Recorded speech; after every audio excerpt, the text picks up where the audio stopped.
puikiai priemonė, ideali, su kvėpavimu takikardija išgydoma per 10 pratimų, 10 dienų padarai, kai takikardijos neturėsi, širdies jokių permušimų neturėsi, viskas veiks kaip laikrodukas, tiesiogiai susijęta širdies darbo, jokių kvėpavimą, taip paprastai aš savo taip takikardiją išsigydžiau, nes mano pulsas būdavo 110, 115, tai būdavo širdis jau ten.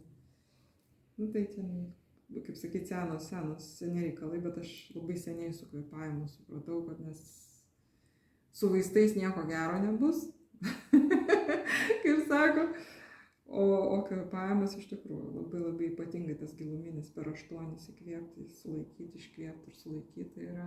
O sulaikimas? 8. Irgi 8. Jo. Ai, tas kvadratų kvėpavimas. Jo, bet grinai ir giluminis, jau čia darai tą iki diafragmos ir bangavimas, tas su bangavimu pabiški pildaisi, paskui pabiški. Su pilvu iki pilvo. Jo, tai yra giluminis tas, bet čia atsakau, kiekvieną dieną 10 įkvėpimų, 10 dienų ir širdies tų problemų, takikardijos, kad susieta. Arba ypatingai man tai patikdavo, kažkas jaudinosi ir prieš tą 3 kartus įkvėpiau, iškvėpiau viskas. Ramybė širdį, jokios, nes širdis, kada mes, kai jaudulys, adrenalinas mūsų širdies darbą paskatina. O per šitą kvėpavimą būtent adrenalinas įsiskaido, nelieka.